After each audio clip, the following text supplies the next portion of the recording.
Was that scary? How was that negotiation for you? Or was it just an easy negotiation? Every job I have right now is a job that I want and not a job I need.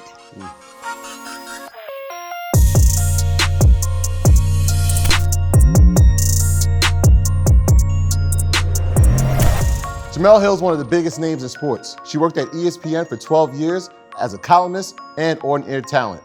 She's recently signed deals with Spotify, Viceland, and CNN. And today, we have her here to talk about what it takes to survive the media industry. This is Earn Your Leisure on Revolt. My husband is very jealous that I'm here. Oh, really? Yes, because he's a huge fan of Earn Your Leisure. Oh. You guys did the Steve Harvey interview, right? Yeah. That was great. Just said that interview was amazing. It was a very, it's tough on people who interview because I do it for a living, but I thought you guys did a phenomenal job. I need any more. That's all I came to say.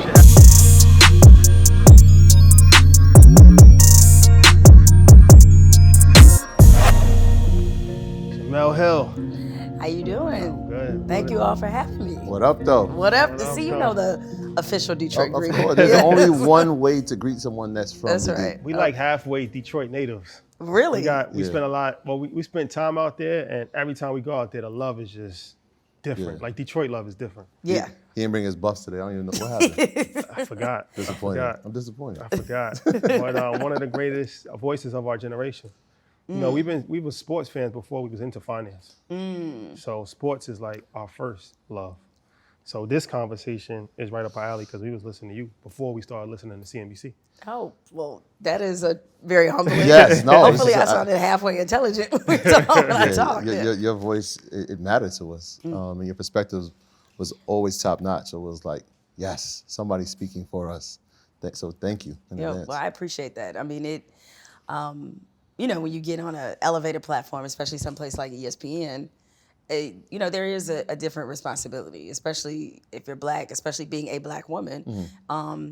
And these are all responsibilities I certainly welcome. And, you know, growing up Black in this country, you know, that is intertwined with the sports experience, how we frame sports, how we view sports, you know, how we talk about sports. And I think it's one of those things that it's okay to bring that to the table. So that's what I tried to do, is definitely bring a Black perspective to the table in discussing sports. So, I mean, let's talk about that because, you know, we hear about athletes that have sacrificed a lot. Like, you know, we talk about Muhammad Ali, when we talk about the brothers at the Olympics, Carlos and Tommy Smith, John Carlos and Tommy Smith. Colin Kaepernick as a recent. But you weren't an athlete, you were a sports broadcaster, but you made some sacrifices.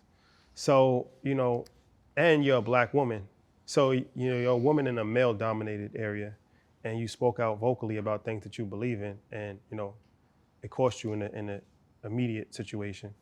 Was that something that you calculated in your brain? Was that feedback that you was getting from your family, from, you know, your parents, your husband? Like, how was that to kind of make that decision to be vocal about what you believe in? Yeah, it's something I actually had done my whole career. It's just that the time that everybody paid attention to it, I was a Sportscenter anchor, obviously. And so, but, you know, in some way, shape, or form, it was just consistent with who I've been my whole career and just who I am as a person.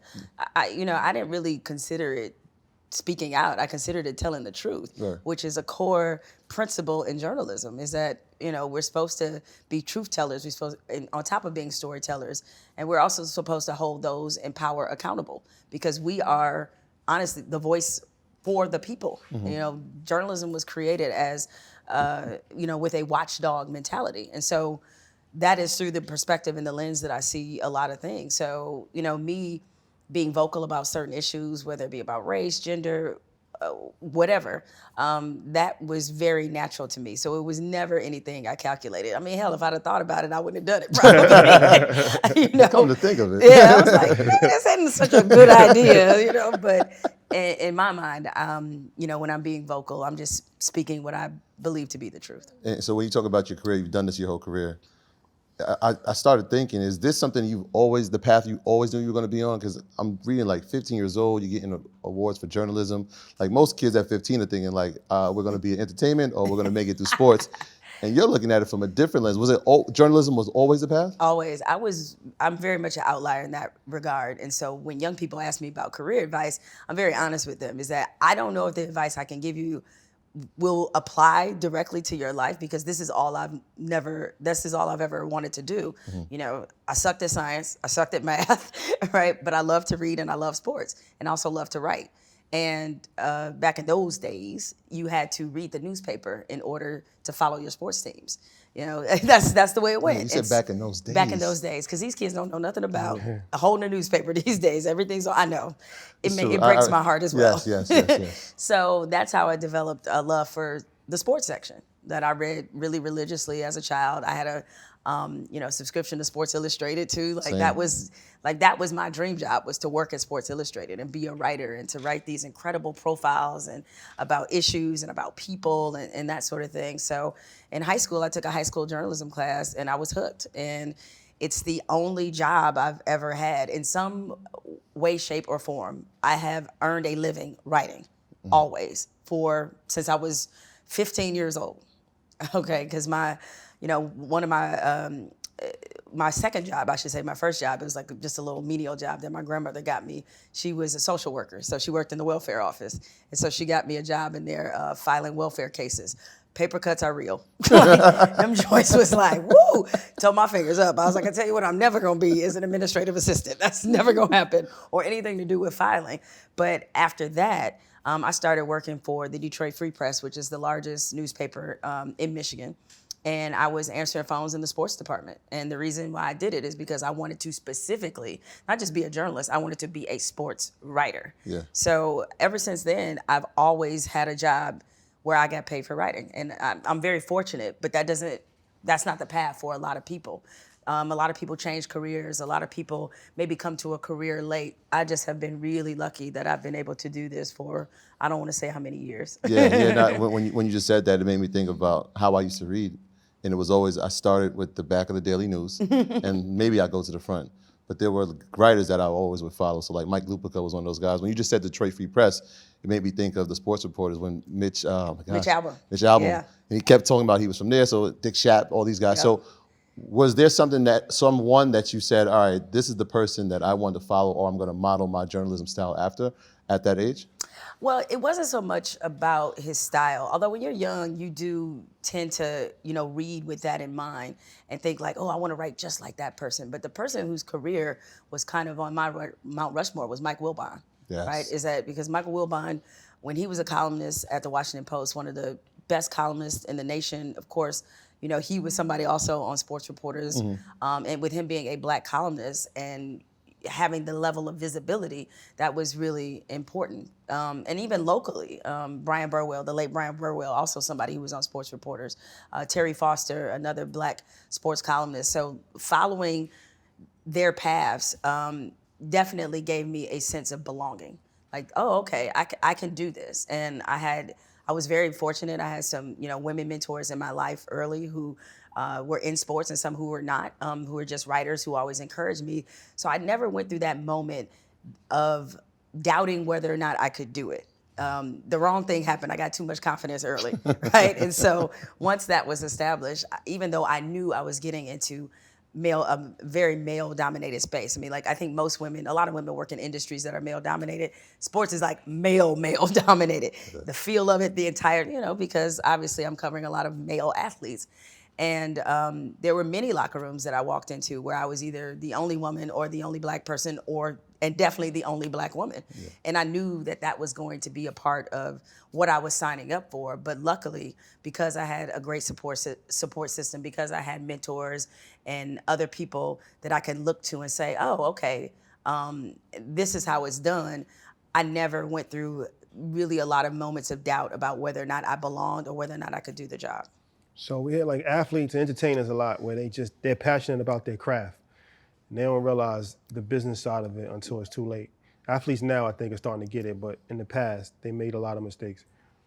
You as a journalist, did you always realize the business aspect of sports, or were you just so passionate about being a journalist that you wasn't too concerned about the business side? When did you realize the business side? So that's a great question, because when I was in school, I went to Michigan State. When I was at Michigan State, I I remember very vividly opening up, I think it might have been Newsweek, and they would list the top 100 professions. Journalism was like 98th, right? The average salary for a journalist was $19,000 a year. And y'all know what tuition costs, so I'm like, I'm hustling backwards already. Like, this is a shame, right? So there is this idea in our profession that you're not meant to be rich, and that money is sort of like, oh, you shouldn't worry about money. And I know people tell you that in a lot of professions, but especially in journalism. So I never came into it with the idea that I could one day like make a lot of money being a journalist. I expected to be poor, basically, or working class, because I think most journalists, despite the fact you may see me on TV or other people, journalism is very much a working class profession. You know, especially at the local level. It's a very small percentage of us that make it to an ESPN or a CNN, very small, and especially when it comes to Black folks. And I thought I would be winning the game if I made 50 grand a year. Because like 50 for whatever was like the magic number. It's like, I make 50 grand, I'm out here balling. Like, I just knew it.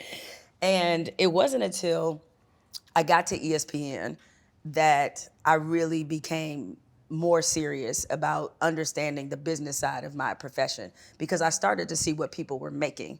And I was just like, that's possible. And then also understanding too that as a Black woman, I mean, I think right now Black women make 60 cents on the dollar to everybody else. Yep. So understanding that historically we have been underpaid. And what happens is you get to a point where, yeah, it's great. I love telling stories. I love talking about sports, but where's my check? And that is where ESPN really forced me to grow up, because it's a different game that's being played at that level than it is at the previous places that I'd been. It was the first time I had an agent. It was the first time that, I really had to think very deeply about how to manage my money, and also just understanding how the business really works. So I tell this to other journalists, especially the younger ones. I became a better journalist when I became a better businesswoman.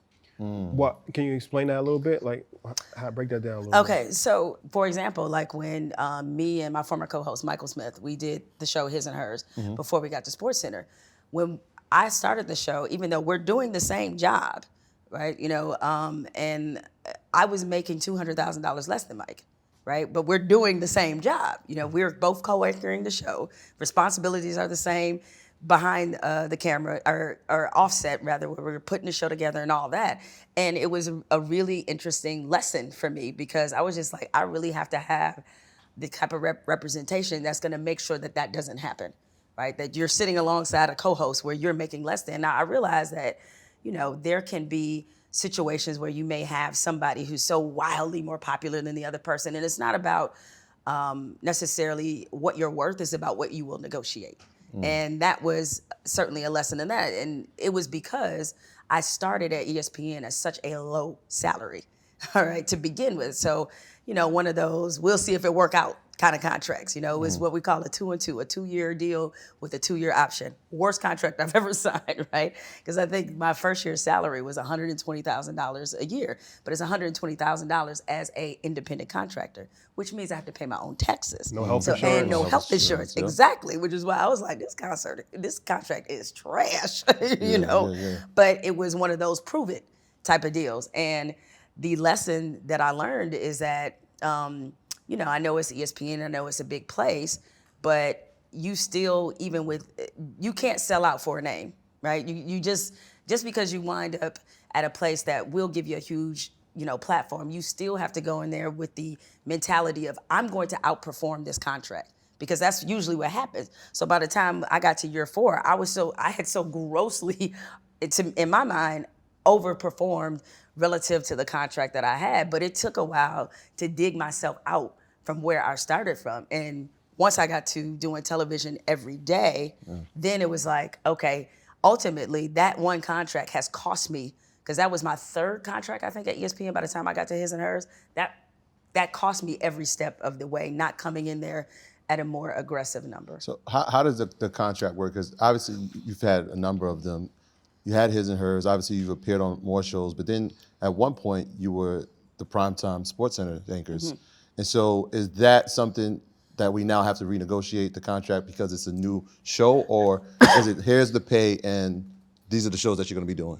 So the way it works is I think in 2013 that's when I signed the contract to do His and Hers.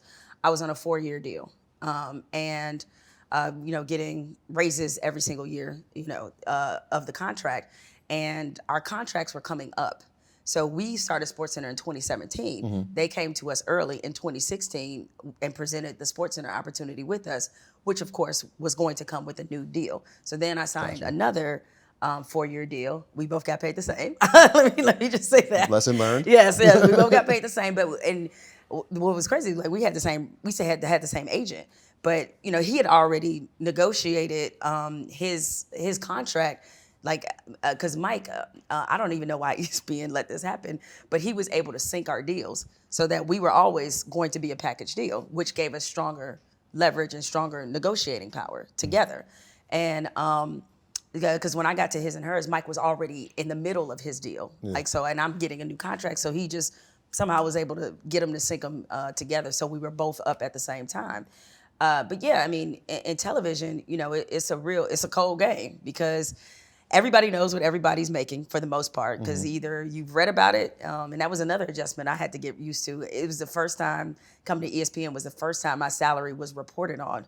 Usually the figures were wrong, but it was just weird to wake up and see, like in the New York Post, Jemele Hill signs this deal for this amount of money. I was like, this is a story, it was just, I was like, y'all got all my business out in the street like that. And so, yeah, I mean, generally speaking, you're contracted on SportsCenter to just do SportsCenter. Yeah. So that was the deal, that we were, guaranteed to do SportsCenter for 3 years, 6 p.m. That's what we did.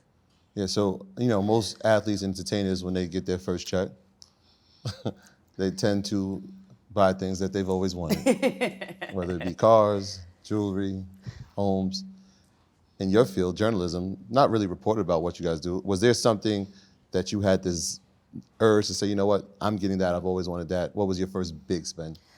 Well, it was, I don't know why it works this way, but, and maybe it's just the background that I had. I grew up in humbling circumstances, to say the least. My mother was like kind of on and off welfare. She worked, but mostly working class. Like my mother I think she told me she never made more than, I think it's something like $35,000 a year. Like she never made more than that. So at any rate, once I was at a point where I was doing, financially pretty well for myself, this is a SportsCenter contract, because it also came with a 7-figure signing bonus. And so... Oh, yeah, signing bonuses. Well, I don't know. Everybody got them. No, I'm thinking to myself, I've never heard of that. Like signing bonus, like kind of like that's the guaranteed money. That's, No, it's just a signing bonus. It's a signing bonus. Okay. It's like, hey, welcome. Yeah. Thanks for joining us. Yes, yeah.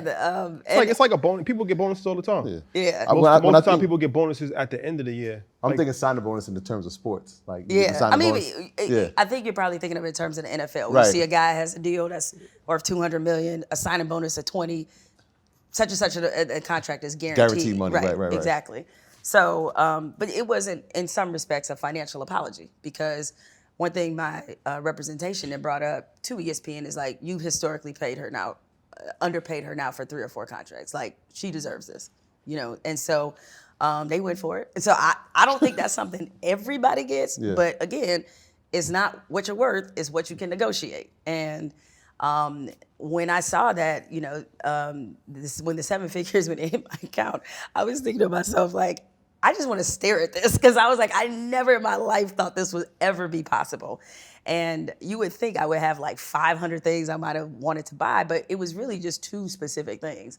One, I wanted to buy my mother a car, and my mother is a big reason why I became what I've become now. And thinking about all the sacrifices she's made, and even all the disappointments that she's had, because she is somebody, as I said, like, she's never made a lot of money in her life.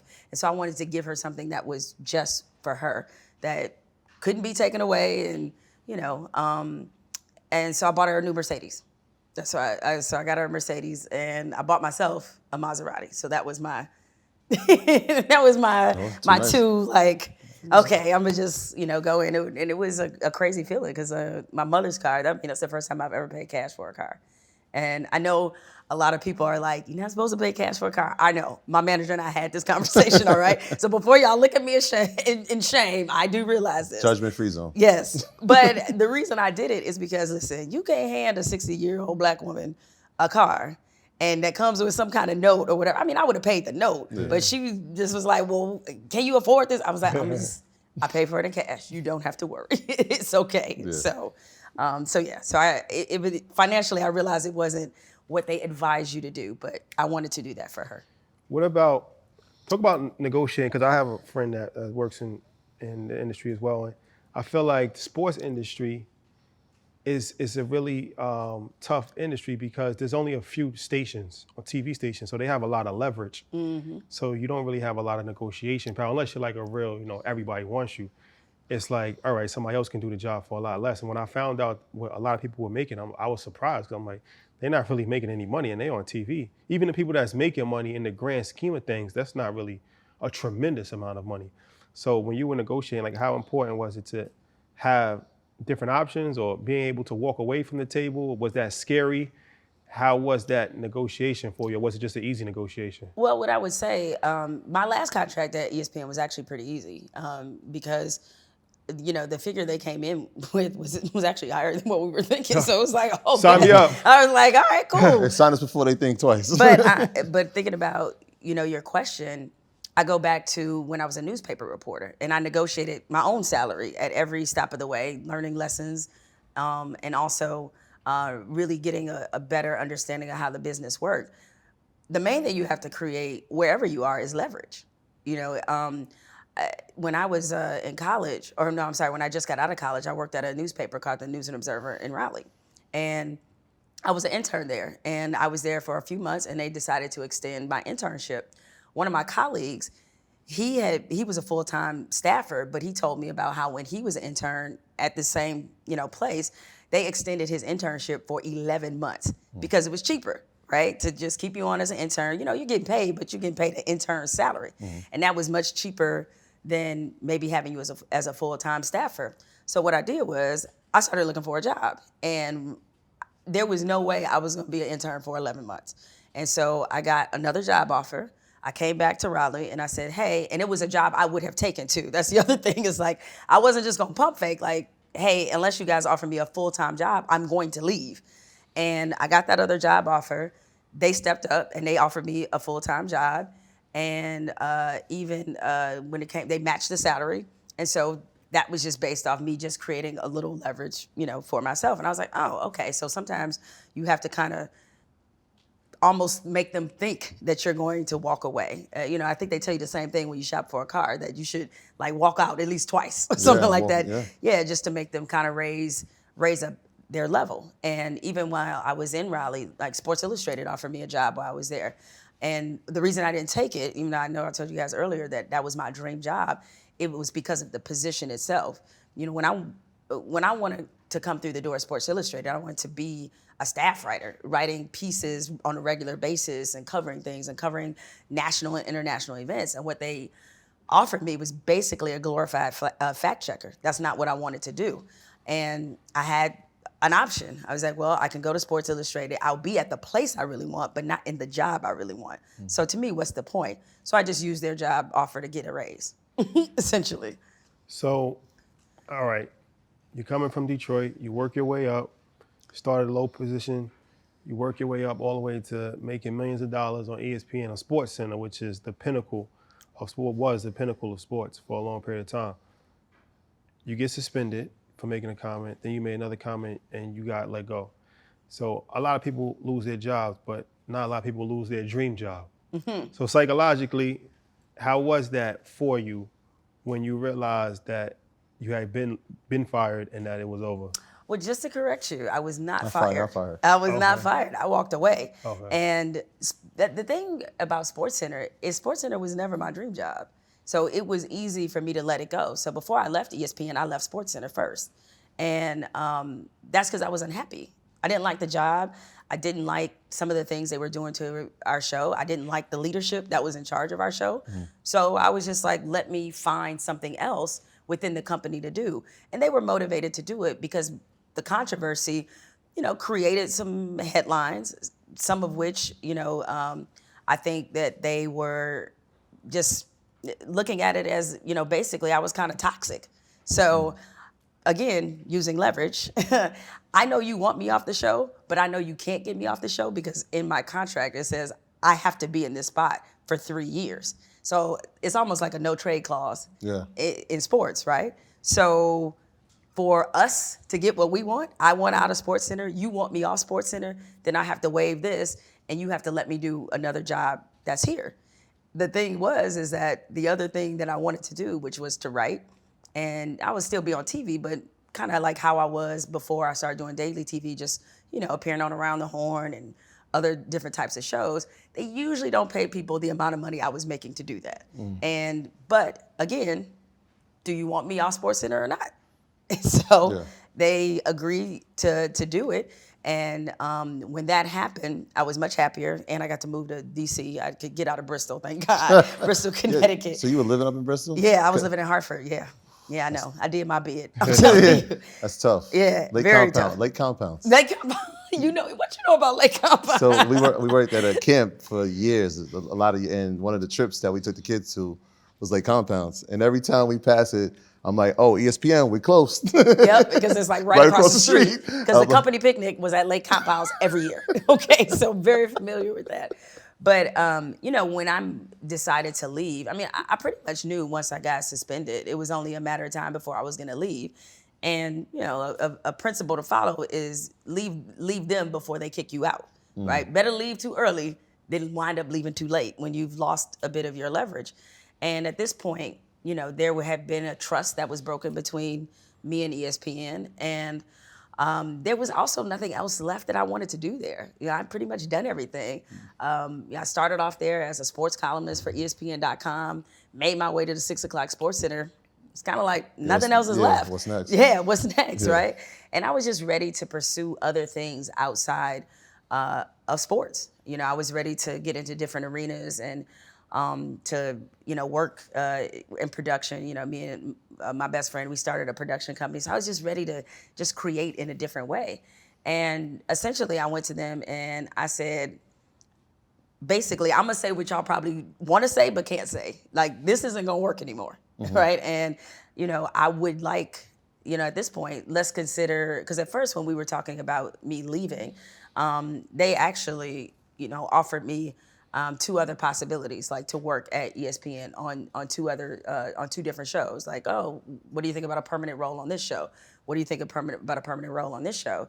And that just sounded like the same things I had been doing. And one of the shows I knew they were about to cancel. And even though I asked them, are you going to cancel this show? They said, no, we're not canceling that show. So I was like, thank God I didn't open door number 1 or whatever. But anyway, once I said that, I think we should consider all possibilities, and I talk about this in my memoir that I have coming out in October. Once we consider all, possibilities, I think one of those possibilities has to be me leaving here. Because at that point, I think the relationship for me had just kind of soured. And, looking at it from their vantage point, it made sense for them. In their mind at that time with the where the country was, with the conversation in the country, they were really getting a lot of negative headlines. Conservatives were all over them about being too liberal and too political and all this other stuff.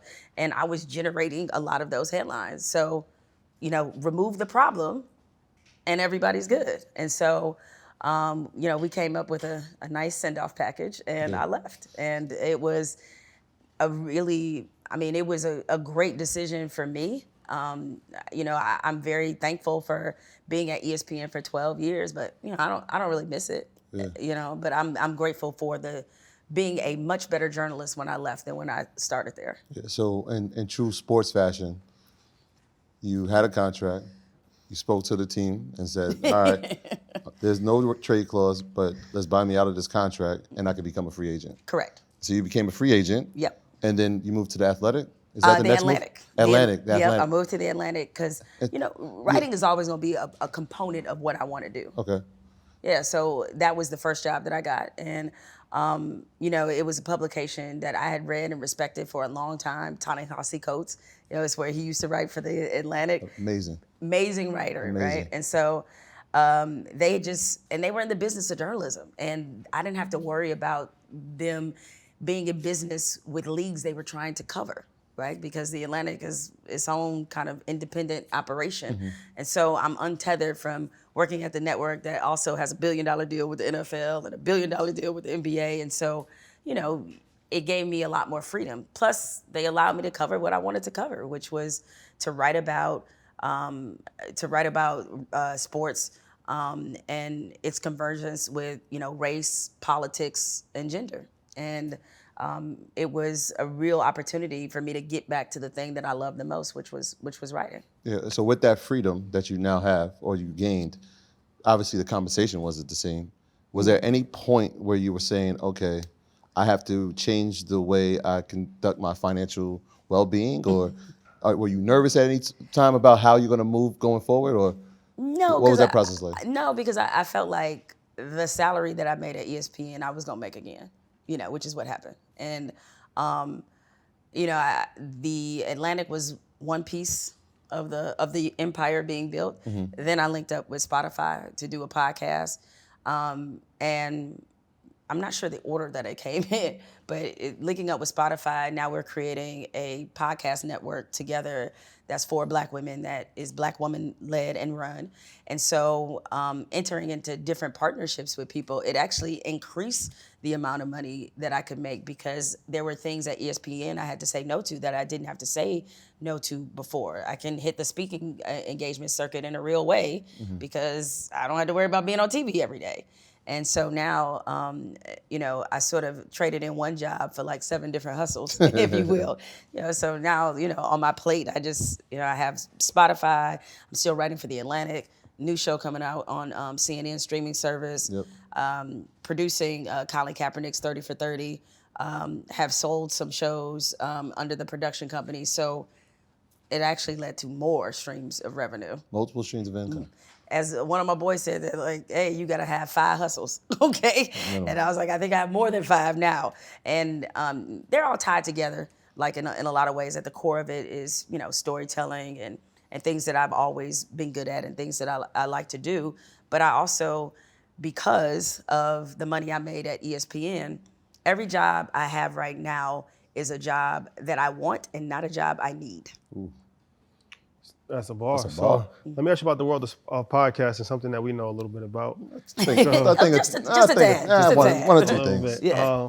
So that's interesting. You're building out your podcast network. So what made you want to get into podcasting, and how did that partnership work with Spotify? Can you talk about the partnership with Spotify? Yeah, I mean, one of the things that is can be a downside when you're at a network like ESPN is that, you're kind of caught in a machine.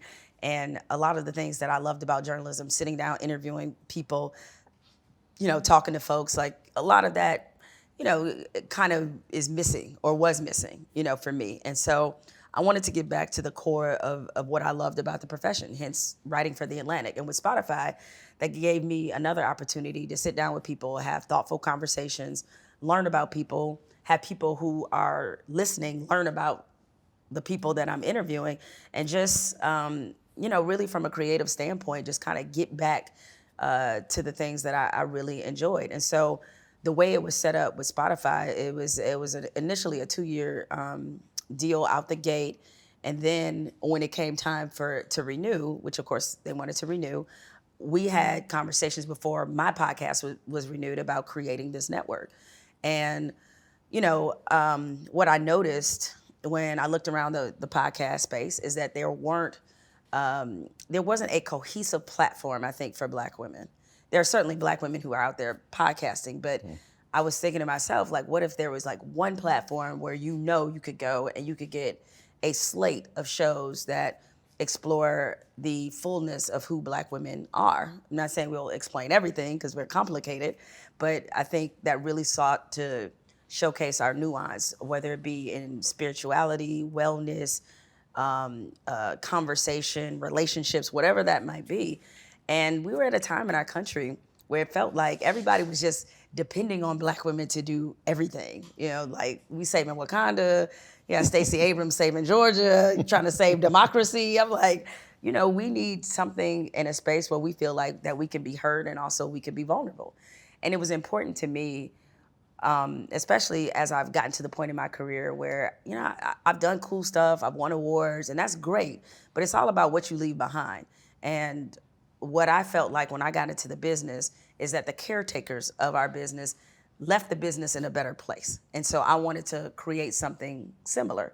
And so, you know, there are deliverables that I have with this network, delivering a certain amount of original concepts, a certain amount of licensed podcasts.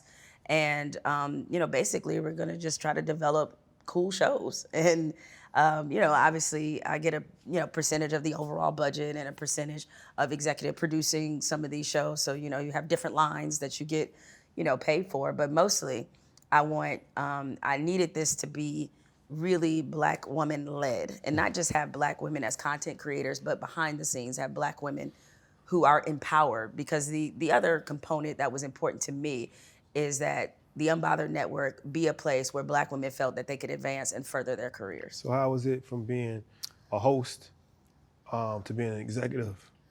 Like, how's that dynamic work? It is all, you know, I will say this, it's like, it's so much you learn in real time, and you learn on the fly. And, you know, I don't have everything figured out in terms of the business, for sure, and I'm sure there's more lessons to learn. But yeah, I mean, I had to get educated really fast. I mean, I'm lucky because I have a great team who realizes that being a journalist, I am not an econ professor, but, you know, there are basics that you definitely understand that'll take you everywhere.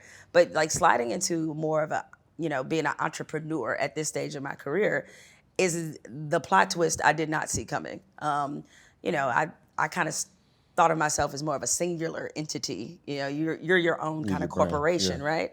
And now all of a sudden I have a payroll and people I'm hiring, and I'm like, when did this happen? How did this change occur? But I still, I'm grateful for all the lessons that I've learned, both about managing people, making relationships work, demanding things, not necessarily from my team, but just in partnership. Like doing that whole dance has been very, you know, it's been very educational. And these are lessons that I think are just gonna benefit me the rest of my career. So yes, there are days where I look at my calendar and I'm like, what drunk person put this together? I don't know who did this. And there are days where, yeah, I definitely feel stretched really thin, but I remind myself constantly about the purpose behind what I'm doing. And to me, the Unbothered Network, for as many of the things I've done in my career, will be the defining moment for me. It will be this. This will be, you know, if this network becomes what I think it can become, this will easily be my greatest success. So you said that obviously you started out as your own brand, right? And Jemele Hill's Unbothered was its solo, and now you have the network. So who's helping you with this, right? Because you said there's a team. So at what point did you decide I need a team to surround myself with to make sure that this becomes my legacy? Or was it when you were obviously going through those contracts as a sports journalist, or was it, all right, now that I've become an entrepreneur, I need to build a team because this is an area that I haven't mastered yet? So the team, it was developed pretty organically. And, you know, it started with my manager, Evan Dick, who he was an agent at CAA. And he was my agent when I was at CAA. And he left CAA right around the same time I left ESPN. And we just talked about the fact that we really were content creators at heart. And we really wanted to kind of just explore some different areas, you know, through production, through film and TV ideas, through, you know, just a lot of different stuff. So he and I were always very like-minded. And so, you know, that's one key component. You know, my publicist, like all these things kind of happen almost by need. You know, my assistant that I have now, which is a really good friend of mine, she had come to me years before I actually hired her and said, like, you need an assistant, and I want to be your assistant. I was like, I would never have one of my friends as my assistant, right? Because a lot of people think like you hire your friends, that's a danger zone.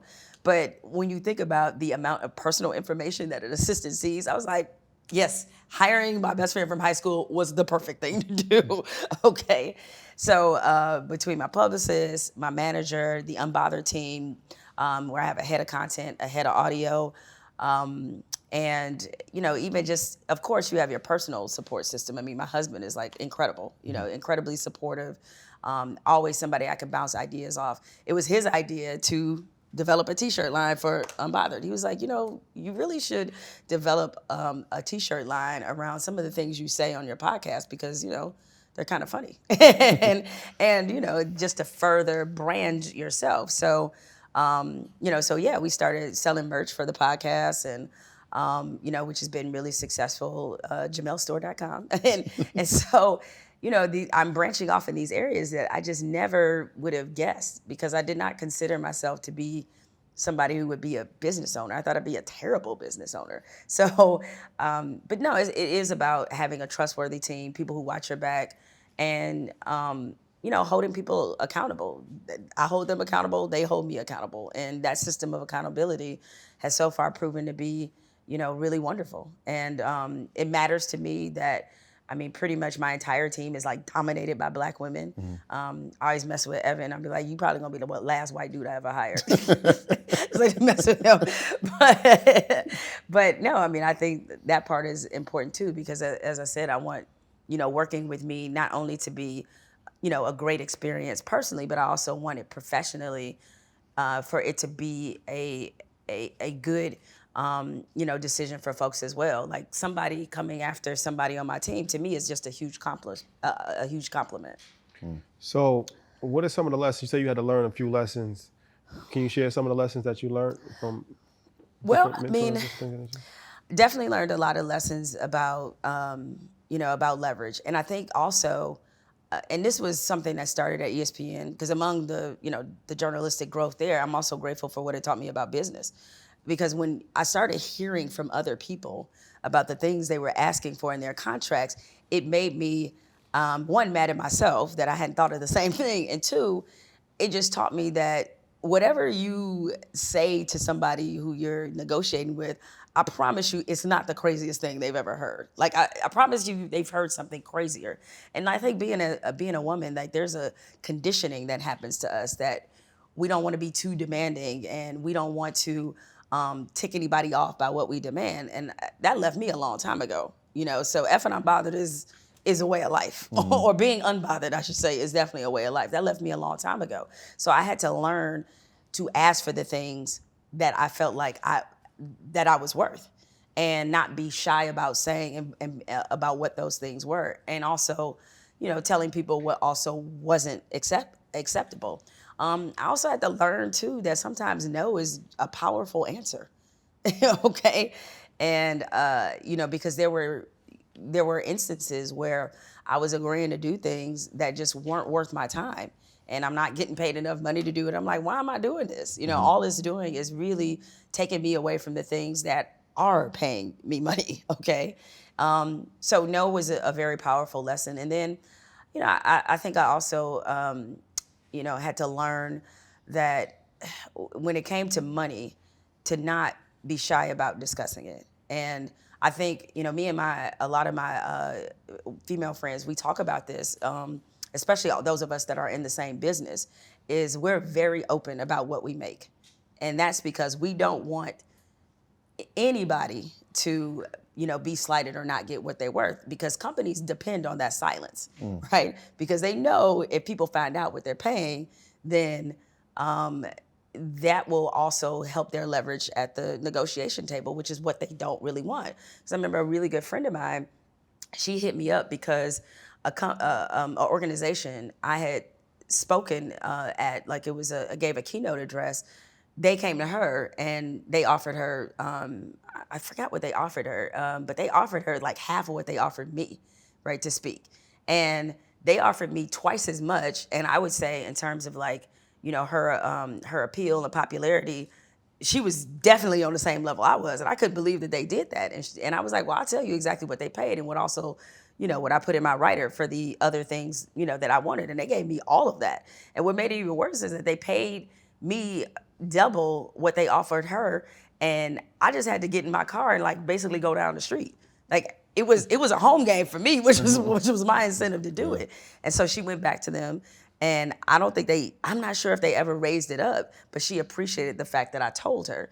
And so I think it's especially important that Black women share this information because, particularly if we're in the same career space, just so it's protection for us and that we can be cognizant and aware of what we're worth. And with men too. I mean, it's important that men share that information with us so that we know, as well, because we know pay equity is a real issue in this country.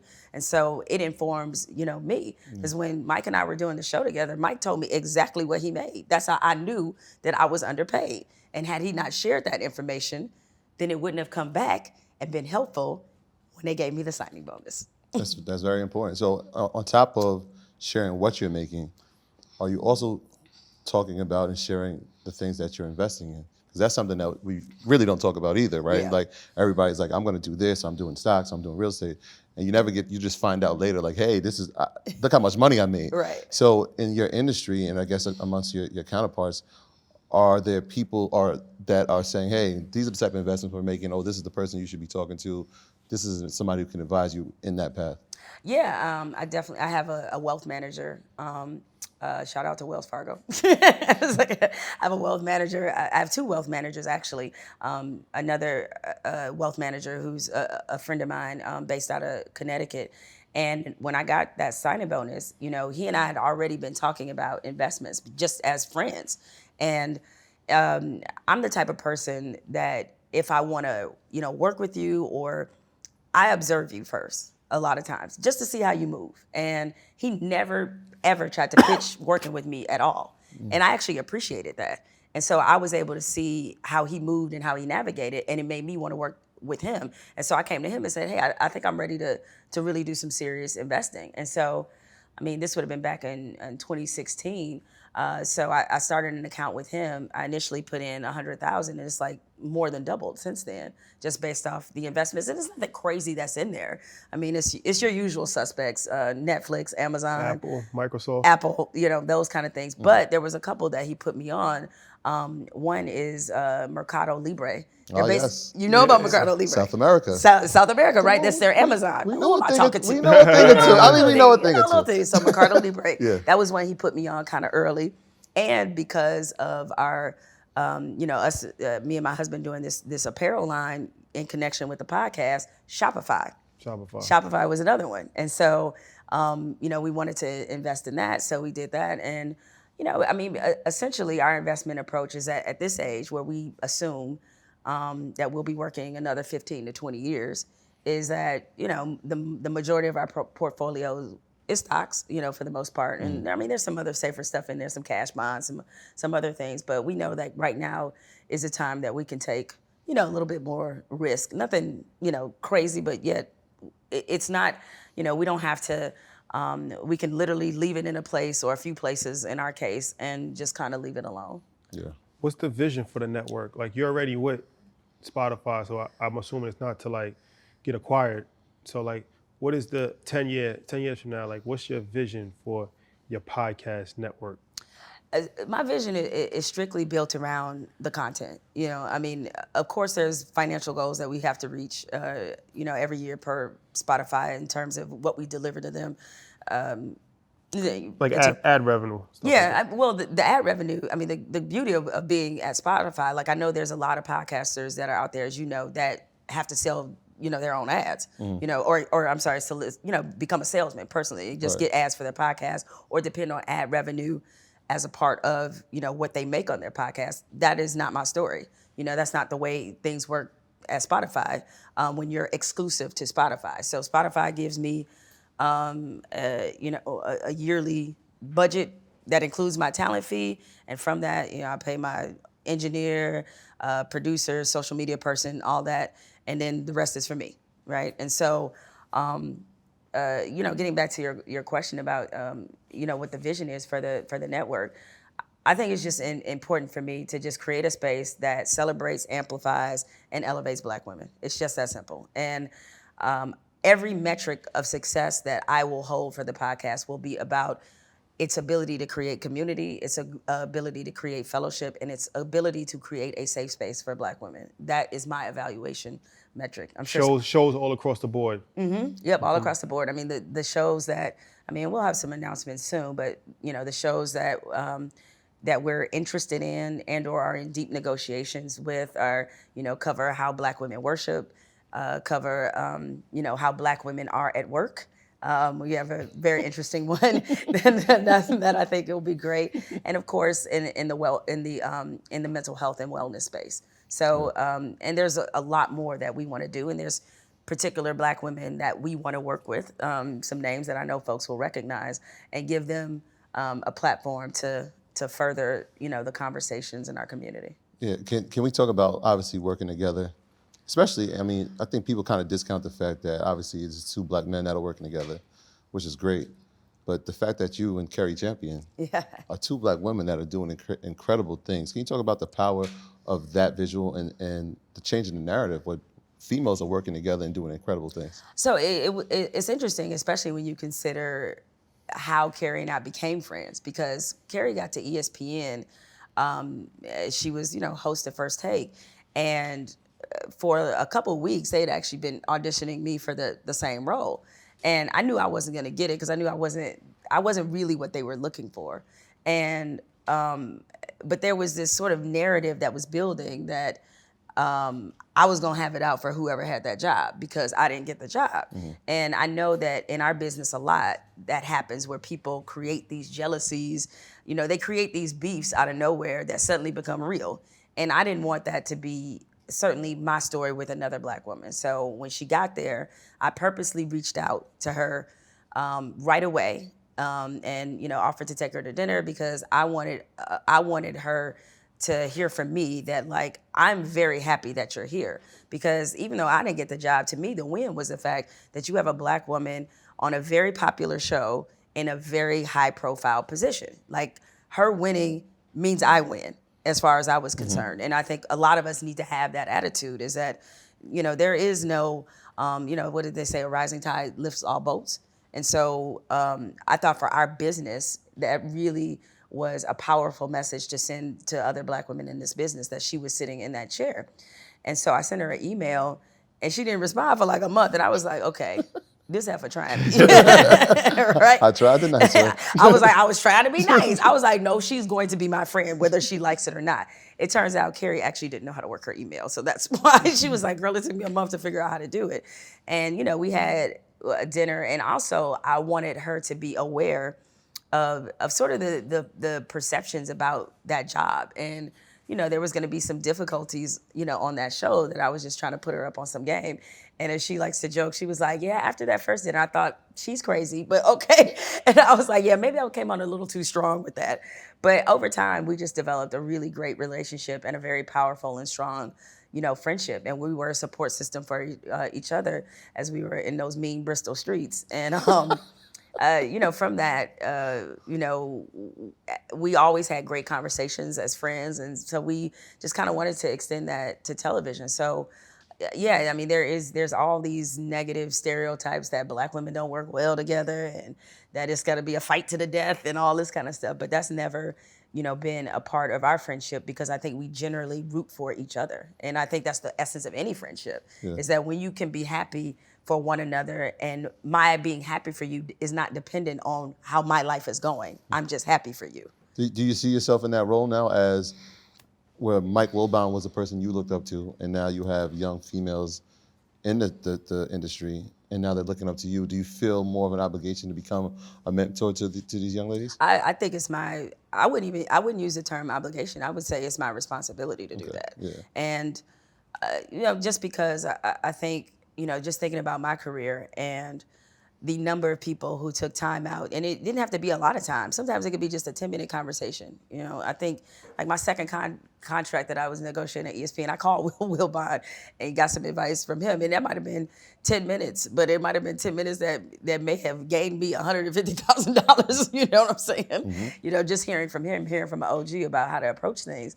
And so, I want to be that same person as well. Like, because I think it's important that as Black women that we build community, and we have community, whether you're in the media space, no matter what space that you're in. And so I've always considered that to be a responsibility and honestly a relationship that I really cherish. So what's the relationship with CNN? How did that come about? Very organically. They saw the show that Cari and I had on Vice, Cari and Jemele Won't Stick to Sports. They liked it. They were starting this new streaming service where they needed a ton of new shows, and they just kind of reached out and yeah, I mean, we just met with him a few times. We went to New York. We did a pilot. They loved it. And, you know, the rest, as they say, is history. And now we're, you know, creating this new show with them. And, you know, just really, the Vice show, we had a lot of fun. Like, I even laugh now thinking about some of the crazy things we actually said and did on television. You know, who takes shots of Hennessy on TV? This person apparently right here. And Shannon Sharp. Yes, and Shannon, right? Yeah. Very important. So yeah, I mean, we want to, of course, bring that same spirit, that same fun, our relationship to this new show. But, you know, we also got some wrinkles, too, that I think people are really going to get a kick out of. So let me ask you this, because it's one thing to have a relationship as a friend or even working together, but to actually be business partners, that causes a lot of problems. A lot of times people have different opinions. How has that been as far as you guys actually coming together? I'm sure you don't agree on every single thing. Right. So how is it as far as, you know, coming to a compromise and putting ego aside? How is that?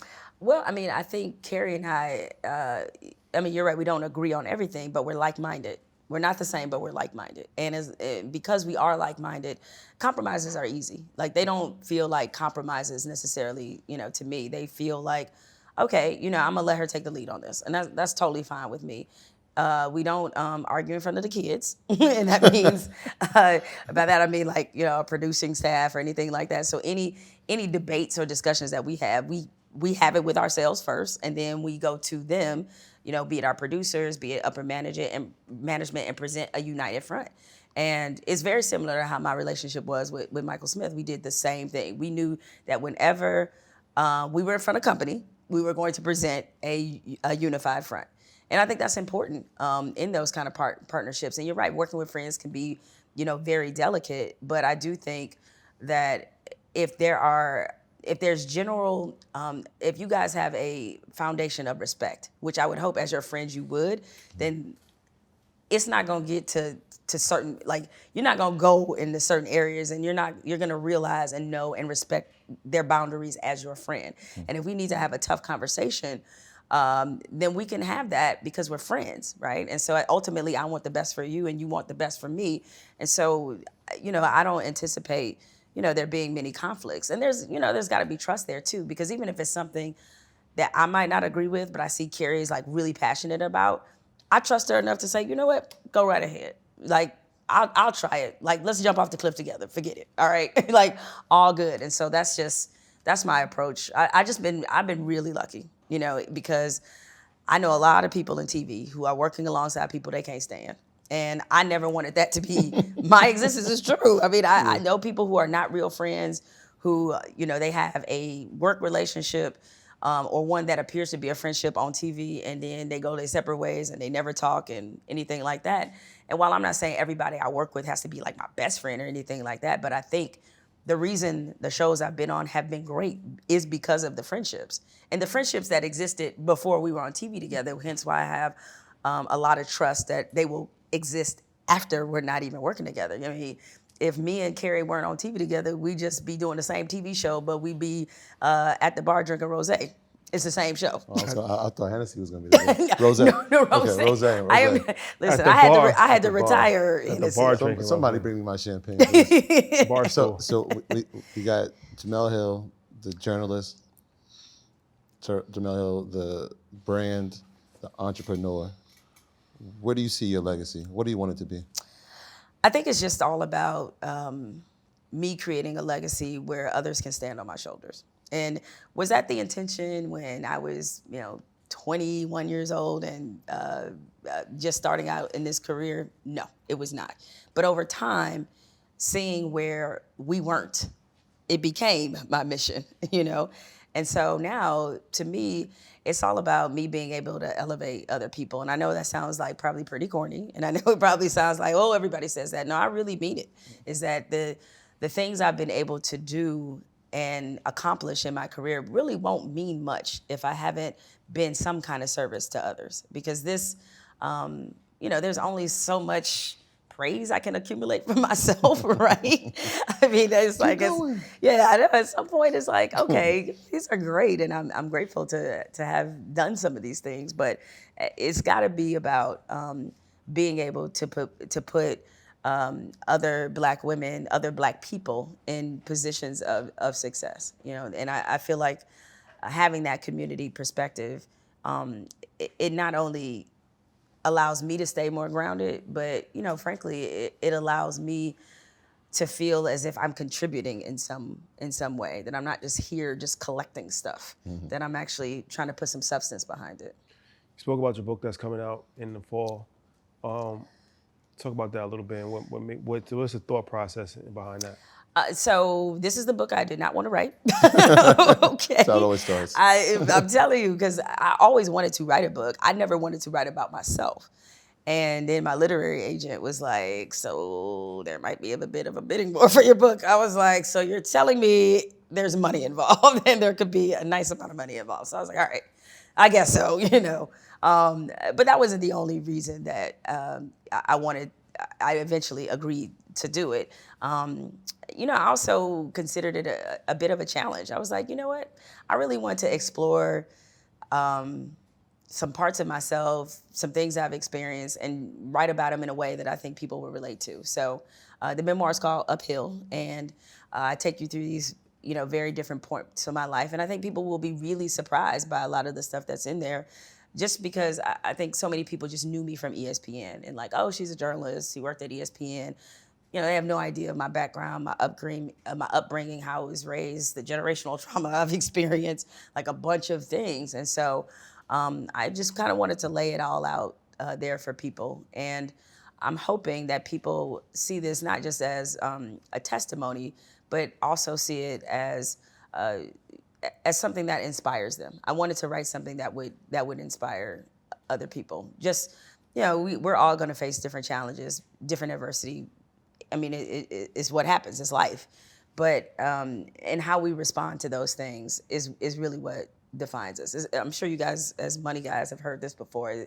Money doesn't make you; it makes you more of what you are, right? And so I think that's my approach when it comes to moments that where you experience adversity. It just reveals the character that you have. I heard somebody say one time that everybody should write a book because everybody has a story. I mean, it's true. I mean, maybe, and if book writing isn't your thing, there's plenty other ways to tell your story. Because I think most of us do have some kind of story. I mean, y'all have a story, right? About how you got to where you are. And it's not just people that become super successful should think about that. Sure. But this is about, I think, meaningful experiences that actually bond us more together. I mean, as people, we already know we have way more in common than we do our differences. And I think through books, through telling your story, you help people realize it and say like, oh yeah, I've been through that too. I've been through tough financial times too. I can relate. It's something that allows us to build community. Yeah, so the tough financial times is key because obviously the title of the show is Assets Over Liabilities. And so you've obviously talked about some of the assets you've had, the investing. What are some of the biggest financial mistakes maybe you've made? I mean, you touched on the contract, but are there others that you were like, man, what was I thinking? Yeah, I mean, I learned the hard way.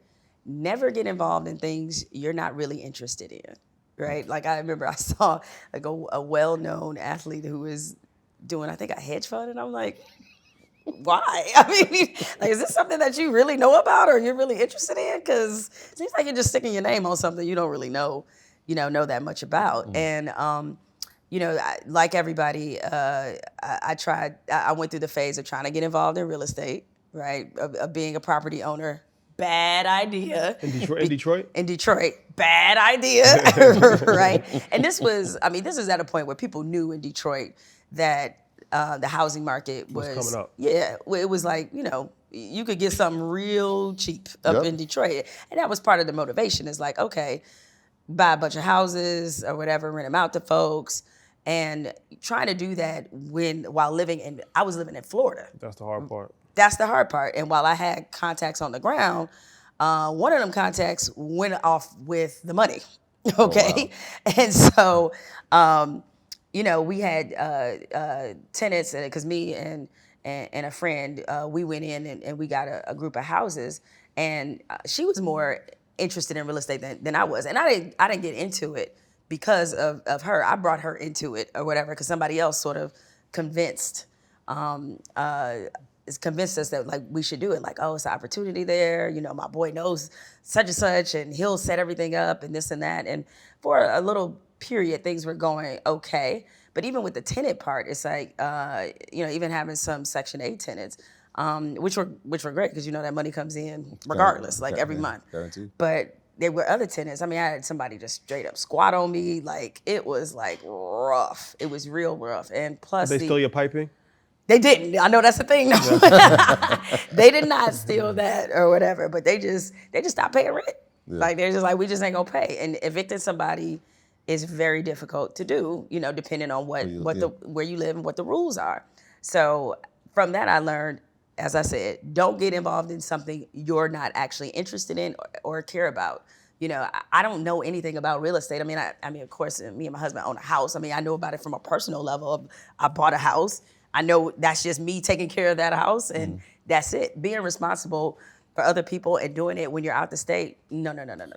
That is not a good idea at all. So, long story short, or long story longer, I had to short sale a couple of houses, a couple of them foreclosed on, and it really did plummet my credit for a while. It did. And, you know, one of the more difficult conversations I had to have with my husband when we were just dating, because he has excellent credit, is I had to tell him and be honest and be like, mine ain't where it should be, and this is why, and explaining the whole situation. And this was, you know, again, we were just, we hadn't really talked about marriage, but I just wanted him to know, I mean, because we were getting, you know, pretty serious. And so that was a difficult conversation to have, and you feel even stupider repeating the story, because you're like, yeah, I really did go for that. You know, it's so crazy, because I was just talking to somebody the other day, and they're like, what's some of the reasons why athletes go broke? And of course, it's like the obvious stuff, friends and family spending too much, but one of the reasons is bad investments. And that's not necessarily an irresponsible financial decision, because you're trying to make money on an investment, Correct. but you're just not fully educated, or you're trusting the wrong people. Correct. And you think that you're actually doing the right thing, but that's a way to lose money. A lot of people lose money in investing in just bad property, bad stocks, people running off with the money, Ponzi schemes, all types of stuff. I was even thinking about the conversation that you had about credit. Like, I remember we had this conversation, like, when do you bring this up when you're dating someone?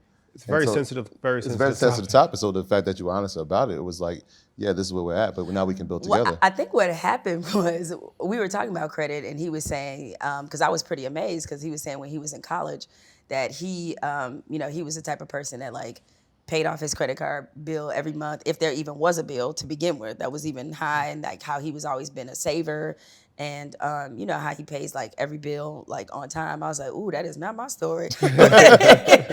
And so, and I think he said something along the lines like, I don't think I could marry somebody with bad credit. And I was like, check, please. Sir, let me tell you something. No, you know, I ain't saying that my credit wasn't in the 400s or nothing like that, but it definitely could have been better.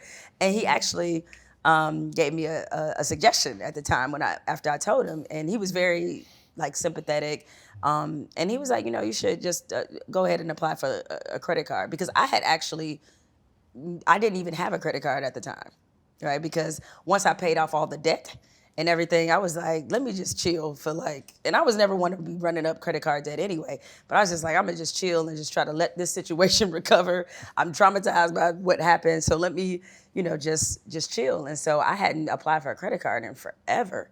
And so he was like, no, you should get one to build back up your credit, because you're obviously making a great salary now. It's like I was one of those people who at one point, you know, I was a high earner, but the credit history did not match. You know what I'm saying? And so he was like, because you make a great salary, you don't have to worry about probably going back into debt. So just get one. And I did. And he was right. You know, and so then it just kind of built from there. That's interesting. High earner, but bad credit, which means you're actually going to spend more because interest rates are going to be higher. Correct. And so you might as well just try to figure out how to get the credit higher, so now the interest rates are lower, and then you actually save more money from being a high earner. And I mean, luckily, what also saved me is that, you know, when I ran into that bad financial situation with the real estate, I had already bought a house. So it never prevented me from like buying, you know, a house, because that part had already, you know, been done. And I was still a homeowner when we were dating, as was he. So it is tough but we were always very honest about, our finances and our financial situation. And it was probably a little more important in our relationship because, as I told you, my salary was always being reported on whenever I signed a new contract. So I wanted to tell him myself, like, hey, this is how things work, and us to have a discussion about that, because when people see certain numbers in print, they can get intimidated by them, or not even that part of it, just the people that, maybe his friends or other people start snickering, that whole like, oh, you Stedman, like, just silly stuff, right? A lot of people would love to be Stedman, okay?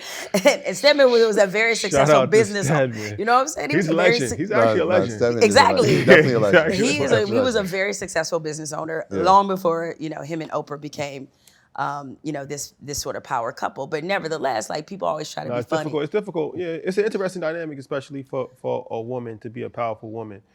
To for the woman, but also for the man too. Right. Because Yeah, I mean, and I never Structure. wanted him to, feel like just because of what I made that I'm trying to bring a certain mentality into our relationship. Like, oh, because I make X, I get to make all the decisions. I never wanted that. I wanted a true, partnership. Plus, it wasn't like he was some scrub. Like, he was making he makes a great living. And he was a homeowner and was on top of things long before he met me. So extremely self-sufficient and independent.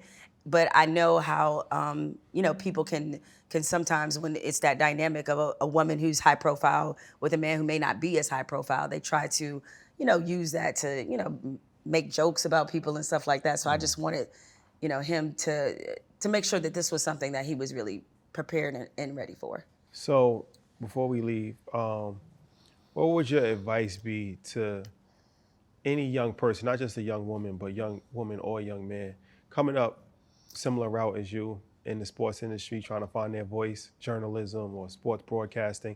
What are some of the things that you went through that you had to learn the hard way that you can actually provide some insight to, so hopefully somebody doesn't have to make the same mistakes? What I would say to young people in this business is, like, know who you are before you come in the door. And I've seen this happens a lot in our business where, people, they let a place, they let status, they let money change who they are, right? And so you have to have a firm understanding of what you're about before you walk through any door, and you can't let your environment change that.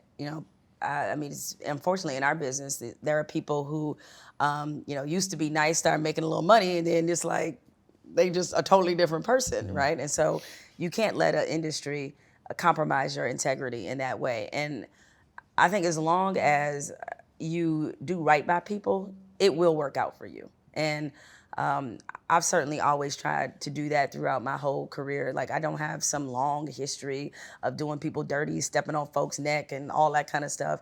And I think that served me very well. And so when I did get in tough situations, people were generally rooting for me and wanting to support me because of the type of person that I was. I mean, when I went through the controversy at ESPN, there were so many people who were in my corner. I was really overwhelmed by it, but I think a lot of it had to do with how I moved. And so, because you want to make people feel good about rooting for your success, and that comes with if you show that you're a certain type of person. And so that's why, I know that it can be hard sometimes to think about what somebody has, like, why are they getting this opportunity? I'm not. It's human. It's natural to do some of that. But I've never, ever been the kind of person who really hated on people's success. Even people I don't really like. I'm just like, God bless them. Glad they got it. You know what I'm saying? And so I think if you operate just worrying about your own space, that will get you much further than you imagine. And also, sometimes a closed door is great. Sometimes a closed door will save you, right? I mean, because I think we sometimes get fixated on certain opportunities and thinking that's the only way or the only thing. And you'd be surprised at what happens when a door closes. And so I've always taken a closed door to mean that something else better is coming. So I just want to say this because you mentioned earlier, Colin Kaepernick, 30 for 30. Because I know the 30 for 30 is an ESPN series. So now you're producing that. Now you pitch that to them and they have to purchase it? No, actually. How's that work? It was a really interesting story because Colin actually called me because he had some offers on the table in terms of thinking about how he wanted to tell his story. Yeah. Because so much has been said and written about him ever since he took the knee in 2016. And he wanted to control his own narrative and tell people what he'd been going through and why he did things and just more about his life in general. And so one of the offers was obviously from ESPN, and Colin called me. And I was very surprised about this. And he said he wanted to get my honest opinion about the company itself and for that matter, and this just speaks to the person he is, he was like, essentially he knew that I went through some issues there, and he didn't want to do anything that undermined me in terms of look at me going to work with them when I know how they did her, right? And I was just like, wow. I mean, and I could say at that point, like Colin and I, it wasn't like we were close. It was like we were cool, but I would have never expected him to do that. And for that matter, had he never called me, I wouldn't have been like, oh, why didn't Colin Kaepernick call me? You know what I'm saying? And so we had a very, honest discussion. And I told him, I was like, I honestly think ESPN's the best vehicle to tell your story. You've seen their track record with 30 for 30s, looking at what they did with Michael Jordan and just the track record, period, that they've had. Like they do excellent storytelling, and your story deserves excellence. So if I were you, that's who I would go with. And of course, I'm still friends with some executives at ESPN, so I made sure to text them. And I was like, y'all owe me. I was just kind of messing with him. But then in another surprise, he called me back. Maybe, I don't even think it was an hour later, and he was like, I know how I can make this work. And I was like, okay, you come be a producer, and I'll go to ESPN. And I'll tell them that you being a producer is contingent on the deal. And I was like, what? Say less, right? And because I think so highly of him, and more importantly, I think, the way his story deserves to be told, that's, whatever existing, awkwardness between me and ESPN, like, I don't even care about that. Like, he deserves this platform and he deserves this opportunity. So, it's great. Spike Lee's directing it. Yeah. And we started filming already, and I think this is going to be extraordinarily powerful. Like, just based off the early shooting that we've done, this is going to be something. Legendary performance, I'm sure. Spike Lee, anytime Spike Lee gets involved, that's an Emmy. Well, we already are Emmy Award winning. Yeah, let's think a little higher. I wouldn't mind an Oscar. I'm just saying, you know what I mean? I wouldn't mind. Well, only watch an Emmy because that's television. Can you win an Oscar for television? Oh, well, they did for a documentary. You can, because if you remember OJ's Made in America, that was an ESPN 5-part series. 5-part series. They won an Oscar for that. What's the best 30 for 30? It probably is that one. It's probably that one. But taking that one out of it, I'm gonna say the two Escobars. I was just about to say The that. two Escobars. That two Escobars is legend. Something. I was just about to say that. Yes. The two Escobars is legend. That is really was powerful. classic. There was another good one too. The You documentary. The You one was those were great. And Two Escobars was legend. yeah, Definitely. I guess for you guys, maybe what was the one they did? Broke? Broke was a good Yeah, one. Broke was a good one. I was like, was a good one. consider what you all talked about. I'm sure that was very, That's kind of informative. tragic though too though. It is. Like, I mean, it is, it's just a startling, statistic when you were talking about all the reasons that, athletes like kind of lose their money. And in conversations I've had with them, what is really startling, I think, is the level of, just the level of financial ignorance that they had before, because that first paycheck comes fast. Like, and it's not like, how most of us did it, where, okay, first job I work, I'm making $6 an hour. Okay, you blow making a $6 an hour job is, it hurts. It's not like blowing 20 million. Okay, you know what I mean? Different feeling. And so you at least are able to go through a level of financial education by, working your way through college or working afterwards and sort of doing like that. I couldn't imagine, being LeBron James at 18 years old, being handed a $98 million Nike contract, and so they're learning a lot of things on the fly and in real time. And I remember when Michael Vick said that when he got into the league, he didn't know how to write a check. Yeah, I know that writing checks is like kind of passe now, like nobody does it. But at that point, that was just crazy to me. And so somebody who doesn't know how to write a check, how are they going to be able to manage 50, 60, $100 million? And he unfortunately learned some very tough lessons, but was so happy to see him at least recoup that, once he had served his jail time. But the level of of ignorance that a lot of athletes have, and I don't mean ignorance in like a negative way, because that's kind of what it is. They just don't know No, what they just don't know. Yeah, no, for sure. Yeah, they just don't know. Coming out of college and being very susceptible to people who take advantage of them, it's tough. But there's also stories too that where, we talked about investments, and I never will forget this story that that Kevin Plank, the founder of Under Armour, told me about Eddie George. So Kevin. He's a Plank, financial advisor now, Eddie George. Yeah. yeah. So Eddie, so Kevin, he got on because he used to sell T-shirts at concerts, and he developed the material for Under Armour because he used to do his grandmother's laundry. It was the underwear. It was her underwear. Like he just noticed that material, and he was like, "Man, if we could figure out a way to absorb like sweat and stuff and That's make a very weird. That's awkward. because he was doing her laundry." But it's a good fact. I know, It's it just extremely sounds weird. It's extremely weird. Yeah, it just sounds weird. The sweat He did his absorption. grandmother's laundry. No, That's but weird. the sweat, he didn't get it from that. But he just said, "Oh my God!" I was like, everybody gonna be like, "Kevin Plank's grandma dude sweats her drawers." I'm like, no.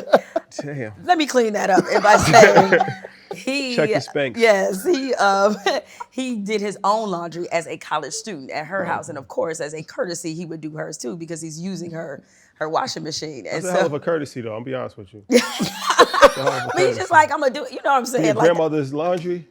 you wouldn't do that? Nah, probably not. It's No? tough. Probably That's not. tough. That's tough. Probably not. Really? Yeah, it's tough. Okay, because when I would wash clothes at my grandmother's house, I would just wash all the clothes that were in there. Not just washing my stuff. Like, it's already. I feel you. I feel you. Okay, I mean, just trying to be courteous. Maybe it's a gender thing. I think that's what it is. That's why you like. Perhaps. You don't want to see any unmentionables that grandma might have. But nevertheless, it was the material that gave him the idea to just develop something along, the lines of what we see Under Armour to be. And when he used to just go around passing it out to athletes, and he, because he went to Maryland, he got some of the Maryland guys to wear it, and he had a contact that got him got him connected with Eddie George, and he asked Eddie for an investment in what would become Under Armour, and Eddie was like, "Nope, but I'll wear it," right? And I forgot the exact figure, but when Kevin Plank told me how much Eddie George would have made had he invested, oh God, it's like that would keep me awake every night. It's like the Ron Artest vitamin water situation. Yeah. You know about that I one? think I heard this story before. Yeah. Yeah, so I mean, yeah. It's tough though. Hindsight's 2020. It is, I guess. because on one end they're getting pitched all the time by people like, here's my business, will you invest, this and that, and you see probably more stories that wind up on the negative side than somebody missing out on hundreds of millions of dollars like Eddie George. And so I really do feel for them because they're in a very tough financial position unless they have people around them that can help them safeguard their money. That Eddie George story, that's tough. Yeah. That's tough. So who are some of the people that you hold responsible as far as educating you, like some mentors? Who are some of the mentors that gave you the game as you was coming up? Well, probably your first mentor is your mama. and it's The biggest. Yes, that's the biggest mentor that you have for, as you're growing up and forming your ideas in the world. And, my mother, she was always somebody who was going to give it to me straight, whether I wanted to hear it or not. And just, thinking about some of the things that she overcame. I mean, she overcame a drug addiction and a lot of just other challenges. And, and now she has a master's, and, she went back to college in her late 50s. And so I really am just so impressed and just awed by her strength. And so when it came to financial advice, whatever, like my mother really was somebody who always gave me important life lessons that I was able kind of to build the foundation of my life on. I mentioned, Michael Wilbon, like he's somebody whose career I wanted to emulate just as a young journalist. Not only loving his writing style, but I just felt like he really approached the profession the right way. And, there's a reason why even at times when he could be tough on athletes, like athletes respected him. And I kind of wanted that, because I think even when you have to have or criticize athletes, they will respect you as long as they feel like it's coming from a real place. And like, you're not trying to be petty, you're not trying to get personal, but really just being honest and trying to be fair. And so he was, super instrumental in terms of just seeing how he navigated his career. Rachel Jones, like she was a mentor of mine when I was in high school, because I did this high school journalism program before I got to college, and she was one of 2 mentors that I was assigned. I mean, both of them were great. The other one was Johnette Howard, who I later worked with at ESPN. And Rachel wasn't a sports writer. She was actually a senior features writer, and she really taught me, just so much about reporting, about how to approach writing, and just about how to conduct myself in terms of interviews and conduct myself as a journalist, which was really important. Like just watching her interview other people, I learned so much. And she was just a great writer, a fantastic person, great journalist. And so, I mean, there's been, listen, I could be here all day if I listed all the mentors. And already I'm thinking about all the people I didn't say, which is why I hate questions like that. I meant y'all too. Yes, I know. and I believe something that Issa Rae said before is that sometimes we think of mentors as being people who are super successful, and we look at those people and think like, oh, they'd be a great mentor. Sometimes the best mentor is somebody right on the same level with you, right? Because they're going through the same Network across, right? They're going through the same thing that you are. Because even now, when younger journalists ask me to be my mentor, and I was like, you don't really know anything about me. I was like, other than you see the success I might have and say like, oh, you should be my mentor. But I was like, really, a mentor relationship shouldn't be that. I mean, there's a difference between a mentor and a sponsor. Like what you want is for me to sponsor you, and I don't mean that in a way that's negative. Like a sponsor will put in your name, put in a good word for you if you're trying to go to a certain company, or connect you with a plug that could get you somewhere. That's what a sponsor does, right? A mentor is somebody you want to use as a sounding board, somebody that you want to vent your frustrations to, somebody who can be honest and real with you about where you are in your career, or even sometimes where you are in your life, hold you accountable. That's not what that's not what sponsors necessarily do. So I always encourage people to know the difference, and don't pick mentors so haphazardly. Watch how they move, watch how they navigate. See if this person really is someone who A, has time for you, and B, is willing to invest in the relationship the same way that you are. Because I can only mentor so many people. And I just think these mentorships just should happen as organically as they possibly can. So what's your current list of projects, your portfolio that you're in right now? Okay, so I'm a contributing writer at The Atlantic. I host the podcast on Spotify. Jemele Hill is Unbothered. I am developing a podcast network with Spotify called the Unbothered Network. I have a show coming out on CNN Plus with Cari Champion called Speak Easy. I'm a producer on Colin Kaepernick's documentary, his 30 for 30, that'll be coming out on ESPN. And let's see, did I miss any jobs? Oh, I also have a memoir coming out in October. That was 7 things. Holy crap. Wow, it's a good number. It's a whole number. It's a great number. Right? There you have it, ladies and gentlemen. The one and only. Jemele Hill, Yes. king of the hill. This is an NFT. It would be queen. This is an NFT moment. You could be king. I could be king too? Okay, that's all right. king. Let me not limit myself. Exactly. Why we stop? We can't stop there. What up, though? What up, up, though? Detroit, we did it for you.